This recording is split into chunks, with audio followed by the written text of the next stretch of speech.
اسی لیے فرمایا دنیا کی محبت اور برائیوں کی جڑ ہے۔ جب انسان کے پاس دولت آتی ہے پھر تکبر بھی آ جاتا ہے، گاڑیاں بنگلے آتے ہیں تو پھر تکبر بھی آ جاتا ہے، بندے کو بندہ نہیں سمجھا جاتا، پھر رشتہ داریوں سے بھی قطع تعلق ہی کر دی جاتی ہے کہ یہ غریب ہے میں امیر ہو گیا ہوں۔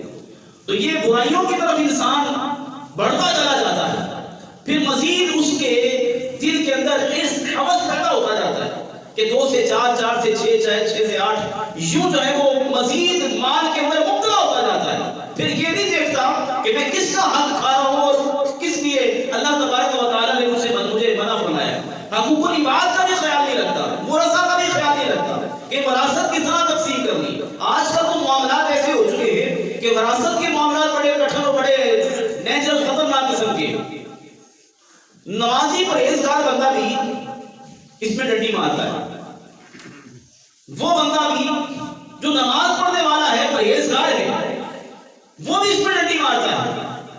وراثت کا جو اصول ہے، جو طریقہ کار ہے، جو قرآن پاک میں حکم دیا گیا ہے اس کے مطابق تقسیم کاری نہیں ہوتی، جبکہ نبی پاک صلی اللہ علیہ وسلم نے ارشاد فرمایا جو بندہ دنیا کے اندر رہتے ہوئے کسی کی ایک بالش زمین پہ قبضہ کرتا ہے، کل قیامت والے دن 7 زمینوں کا توق بنا کے اس کے گلے میں ڈال دیا جائے گا۔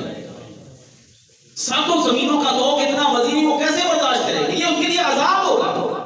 آج فار ایگزامپل اگر نہیں سمجھ آ رہی اس بات کی تو یوں سمجھنے کی کوشش کیجیے کہ ایک بندے کے گلے کے اندر 5 من جو لوہا ہے وہ ڈال دیا جائے، اس کو کھڑا کر دیا جائے، بتائیے وہ کیسے برداشت کرے گا؟ صرف 5 من کی بات ہو رہی، تو 7 زمینوں کا توق، 7 زمینوں کا ہار بنا کر اس کے گلے میں ڈال دیا جائے گا، یہ اس کے لیے عذاب ہوگا کہ دنیا کے اندر رہتے ہوئے جو کسی کی ایک بالش زمین پہ قبضہ کرے گا۔ تو یہاں تو جناب پتہ ہی نہیں جناب کتنی جائیدادوں پہ لوگوں کی جائیدادوں پہ قبضے کر کے ان کے حق طلب کر کے مالک بنے پھر رہے۔ تو وراثت کے معاملات کے اندر بھی دنیا کی محبت ہے نا، مال کی محبت ہے، تو دنیا کی محبت برائیوں کی جڑ ہے۔ تو حضور نے فرمایا جب دنیا سے محبت ہو جاتی ہے تو پھر انسان برائیوں کے اندر مبتلا ہو جاتا ہے۔ پھر وراثت کے معاملات کیا ہیں تو کسی کے حق طلب کرنے کے معاملات کیا ہیں، تو کسی کو قتل کرنے کے معاملات کیا ہیں، تو سیٹیں حاصل کرنے کے معاملات کیا ہیں، یہ سارے دنیا کے اندر ہو رہے ہیں۔ کامیاب وہی بندہ ہے جو شریعت کے مطابق، اصولوں کے مطابق، نبی پاک صلی اللہ علیہ وسلم کے فرمان کے مطابق، قرآن کے مطابق فیصلے کرے۔ میں وہی عرض کر رہا ہوں کہ بچیوں کو جو وراثت کا حصہ ہے، جو قرآن پاک میں اللہ تبارک و تعالیٰ نے واضح طور پہ بیان فرما دیا کہ آدھا بچی کا ہے، لڑکی ہے، اور ایک جو ہے وہ لڑکے کا ہے، مگر اس میں بھی ڈنڈی ماری جاتی ہے۔ اگر کوئی دینا بھی چاہے تو فارمیلٹی پوری کی جاتی ہے۔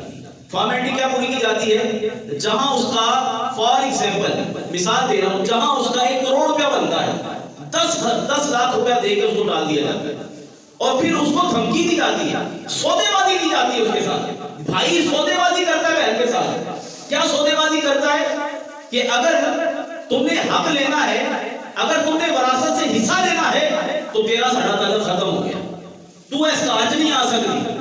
اب یہ سودے بازی ہوتی ہے، تو بہن بیچاری کیا کرتی ہے کہ وہ اب ڈرتی ہوئی کتے گھر نہ چھوٹ جائے، رشتہ داری نہ چھوٹ جائے، بہن کو پھر بھی خیال آ جاتا ہے، احساس آ جاتا ہے کہ کہیں گھر نہ چھوٹ جائے، وہ کمپرومائز کر لیتی ہے، مگر بھائی بھی شرم کو خیال نہیں آتا کہ میں اس کا حق دبا رہا ہوں، اس کا حق کھا رہا ہوں، وہ حق کھا رہا ہوں جو قرآن پاک میں اللہ تبارک و تعالیٰ نے حکم فرمایا۔ فی نفسہ، کوئی بھی اس پہ غور نہیں کرتا، کوئی خیال نہیں کرتا۔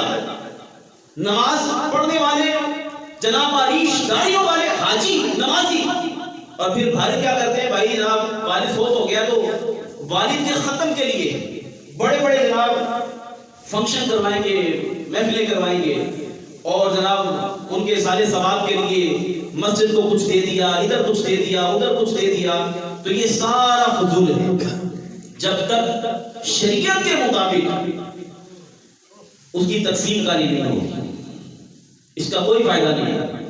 حرام حرام حرام ہے۔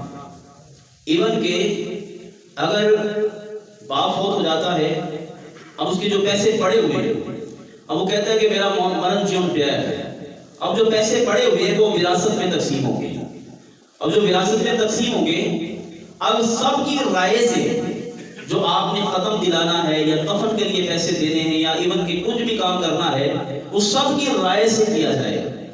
اگر ایک کہتا ہے کہ میں یہ کام میں شامل نہیں ہوں، تو پھر بھی اس کے نہ کرنے سے وہ کام کر لیا جاتا ہے، تو اب یہ ناجائز و حرام ہے۔ مسائل پوچھتا کون ہے؟ آتا کون ہے علماء کرام کے پاس؟ چھوٹی چھوٹی باتوں پہ جو ہے وہ گھروں میں ناراضگیاں ہو جاتی ہیں۔ اب علماء کرام سے پوچھا جائے کہ آیا کہ شریعت اس کے بارے میں کیا حکم دے رہی ہے؟ کوئی نہیں پوچھتا، کیونکہ سارے مفتی ہیں نا، سارے جناب مفتی ہیں، سب کو پتہ ہے کیا کرنا ہے، سب کو علم ہے کہ کس طرح جناب ہم نے گھر کے معاملات، دینی معاملات سنبھالنے ہیں۔ تو میرے پیچھے پیارے محترم اسلامی بھائی، ہم جو یہاں پہ بیٹھے ہوئے ہیں، کم از کم ہمیں اپنا ذہن بنانا چاہیے، ہمیں اپنا ذہن بنانا چاہیے کہ شریعت کے مطابق وراثت کو تقسیم کیا جائے۔ شریعت کے مطابق جتنا جس کا حصہ آتا ہے، بہن اپنے بھائیوں کو شرعی طور پہ معاف نہیں کر سکتی کہ بہن اور معاف کی طرح شرعی طور پہ معاف نہیں کر سکتی، وہ اس کو لینا پڑے گا۔ لینے کے بعد اب کسی بھی بھائی کو دے دے یا سارے بھائیوں میں تقسیم کر دے، یا لینے کے بعد کسی مدرسے میں دے دے، اپنے باپ کے سارے ثواب کے لیے دے دے، لینے کے بعد یہ معاملات ہوگی، لینے کے بعد وہ کسی کو دے دے، خود وہ یہ بھی نہیں کہہ سکتی کہ میں نے تمہیں معاف کیا، جبکہ قرآن کا فیصلہ ہے، شریعت کا فیصلہ ہے کہ یہ تمہیں لینے ہی ہوں گے۔ اب لے لیے ہیں، لینے کے بعد اب وہ واپس کر دے یا چاہے تقسیم کر دے، چاہے وہ مدرسے میں دے دے، مسجد میں دے دے، اب اس کی مرضی ہے، کیونکہ اسے اختیار ہے نا، وہ اس کا حصہ ہے۔ تو اس لیے میرے پیچھے پیارے محترم اسلامی بھائی، یہ مسائل تو سننے میں بھی بڑا عجیب سا لگتا ہوگا، کیونکہ اس مسائل پہ گفتگو ہی کوئی نہیں کرتا۔ میں نے پہلے بھی ایک دو مرتبہ اس کو ڈسکس کیا ہے، اور اس پہ گفتگو کوئی نہیں کرتا۔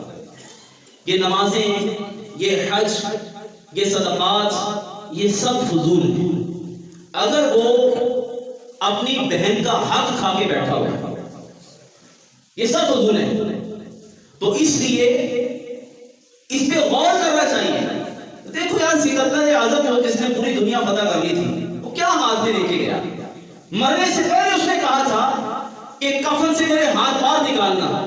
لوگوں نے کہا علی جب کفن کے اندر ہاتھ ہوتے ہیں، باہر نکالنے کا مقصد کیا ہے؟ اس نے کہا کہ لوگوں کو پتہ چل جائے کہ میں سب کچھ فتح کرنے کے باوجود بھی دنیا سے خالی آتا جا رہا ہے، میں کچھ بھی نہیں لے کے جا رہا، میرے ہاتھ خالی ہے۔ تو بھائی جو مرضی اکٹھا کر لیں، جتنے مرضی حکومت لیوار پہ ڈاکے مار لیں، آپ نے کچھ بھی ساتھ نہیں لے کے جانا، سب کچھ یہی رہ جائے گا، صرف ایک کوڑا کفن، اس میں بھی جیب کوئی نہیں ہوگی۔ آپ کی مٹھی اگر پہنی ہوئی ہے، جبکہ یہ ناجائز ہے سونے کی مٹھی پہننا مرد کے لیے، تو اگر وہ بھی پہنی ہے وہ بھی اتار دیں گے، کچھ بھی آپ کے ساتھ نہیں جائے گا، سارا کچھ یہی رہ جائے گا۔ تو کیوں اپنی آخرت برباد کر رہے ہیں؟ کیوں ایک دوسرے کے حصوں پہ ڈاکہ مار رہے ہیں؟